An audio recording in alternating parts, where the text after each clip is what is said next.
Roll these eyes. It's like Christmas. That should be a Christmas. So I'm here today with Chris Ortiz and Sal Sanchez, owners of A Cup of Commonwealth, on this beautiful Sunday morning, and the sun is shining. The Cats just won. Woo! And they're playing again today at 5. I think I'm so entertaining.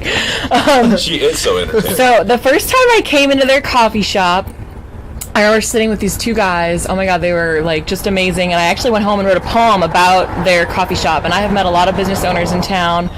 I think these guys are absolutely awesome. Sal is from Michigan and Chris is from Oklahoma.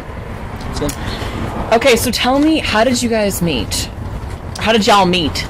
We met in Amarillo, Texas, working for the same company. So we were the only two middle-aged dudes in that whole city, it seemed. So we became friends trying to find things that middle-aged dudes like to do, which there isn't a lot of that in Amarillo. But through that, we formed a pretty tight bond, became best buds, and here we are. Awesome. So Amarillo, Texas. That's all that needs to be Never said. heard of it. Never heard of it. I've been to Dallas. Okay. It does have some qualities to it. It does. So you had to, hang out with each other, by process of elimination. There was pretty much no one else to hang out with. So Yeah. Okay.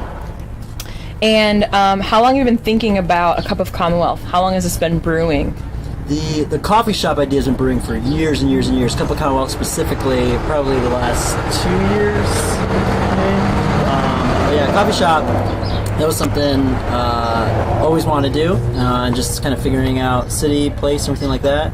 And then as we started kind of coming up with this model and this idea, that was probably last 2 years, and then that was that.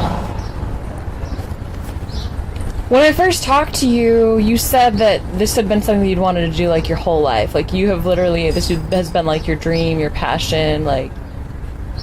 Can you talk a little bit about that? You just covered it. I'm just kidding. Yeah, I've always wanted to do it, and it was just a matter of like figuring out what was right, what made the most sense, and then when Chris and I met, we just kind of like complemented each other's strengths and weaknesses, and so it was like a perfect combination. Love for coffee, community service, like the mission made sense for both of us, so it just kind of went from there. Awesome. My camera kind of twisted backwards, so I had to focus on that, and sorry about that. So Pay It Forward was part of the birth of A Cup of Commonwealth. Whose idea was that? Whole Foods. It was Whole Foods' idea. So, but we borrowed it. If you kind of want to tell the story, I guess, of the innovation they do behind how that came to be at Bee Cave. Yeah, so every time they open a new store, they're charged with having something innovative, and so there was like a specialty committee, and we had to come up with like something cool for the bar opening in Bee Cave, Texas, and we ended up coming up with Buy Your Buddy a Beer. It was like a mini chalkboard, and somebody like bought Willie Nelson a beer, and he lives like 15-20 minutes away from the store. What? Really? So yeah, and then So you met him? We didn't meet him. No. It's sitting up there. It still might be up there right now. But it was small, and then we were like talking about, we're like figuring out a way to like make it blow up and be crazy here, and we still didn't think it was going to take off. It was going to be originally, I think we wrote down tertiary revenue in our business plan, and then it's obviously took on a life of its own, and the community's really embraced it, and it's been awesome for us and become like one of our primary revenue streams. Heck yeah. You were in the newspaper about that, right? Mm-hmm. Can you talk about that? Well, a few times, I guess. Cool, it was our first month. Like, we've been open like 16 days, and then Marlene Davis from the Herald Leader wandered over and was like, I think I should write an article about you. And then that was our first one. But it's cool.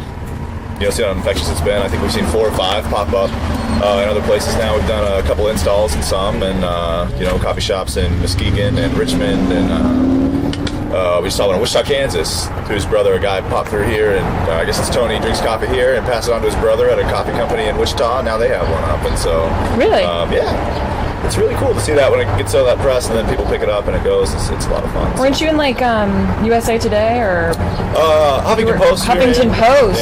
You were in Huffington Post. Dang. Dang.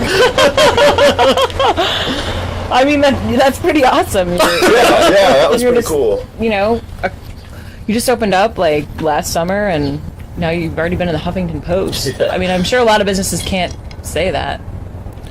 No, it doesn't seem like to be yours. too common of a thing. That stemmed from the robber we had before, and kind of the reaction to that was really, I think, due more to the community. But yeah, no, that was awesome. I mean, we got the phone call about it, and Sal came around from the back and was just like, "Hey, the Huffington Post just called," and so we sat in the car and did a phone interview in the car for the Huffington Post in the middle of December. It was great, though. It was amazing. A phone interview in the car. Yeah. They just like called you up and were like, "Hey, we want to interview you." Oh, they were great, and the girl's actually based in Michigan, and so she was fantastic. It's just kind of, we still, working behind the bar at a coffee shop, and so we had to find time to kind of do these things, and a lot of times that means a phone interview in the car. That's right. You just got to go with it. Yeah, and so, but it was great. It was great for us. It was awesome for Lexington to get that spotlight. We were thrilled about it. So. Well, I'm excited for you. I think it's flipping awesome. You get some words today. I know. Rare form, Kelly. Sunday Kelly. Yes. So, you will constantly change your art inside. I love that. It's like going to the art museum, but not really, Where do you get your artists from? That's just from within the community. So we've had everything from legitimate professional artists to beginners like that we have up right now, and that's kind of the cool part of it. But we like stuff on our walls. We like our customers to be able to take part in that, and be showcased in there. It's a point of pride for them, and that's it. Lexington's a great art city, and so just doing our thing, just kind of switching it out and showing it off. So Awesome. It's all about art. all that art for days. Well, it inspires people to create, and I'm just glad that you all are here and doing that, making it happen, making it available. So how are you staying connected to the community? I mean, I know you're doing it in a lot of different ways. So just if you could cover like the top 3 ways that you stay connected to the community, maybe. Working, number one. So we're still here a lot of hours behind the bar, and that's number one for us. We see our community every day. It's kind of weird for us if we don't. So. And I think what Chris does so well is he's on his social media and he kind of pays attention to what's going on in the city. And so if we catch anything or notice anything that we could get behind, we can jump on that and help out whenever we can and be as involved as we can be. And that's something I think has been just great to see. The idea, the first part of the mission is embrace community, and I don't know, I'm always impressed how. Great. Chris has been oh, we gotta do this, we gotta jump in this. A lot of the ideas, a lot of the community stuff has just been him, and pushing. Been such a solid humanitarian for the city. So I think that's one of the biggest things. And then also just trying to get involved in different organizations, like Local First Lexington or Seed Leaf or anything that's going on food chain. We also obviously always have businesses that we support too, and they help us out. West Six has been a huge supporter of us, and we try to support them as much as we can. So yeah, more than anything, it's just trying to live the mission, and things happen. Yeah, so it's actually a part of your core mission is to give back and be a part of the community, create culture. What advice do you have for other entrepreneurs to be successful? That'd be a long video. What's the main thing they need to think about? If you could list, what's the most important thing? The mission. The mission, just staying true to it. Even when you feel you stray, just coming back to it and always keeping that as your guiding light for everything you're doing. And that's it. You set out to do this for that mission, and so when you stray from it, you're losing your bearings. It's important just to always keep that in mind. So.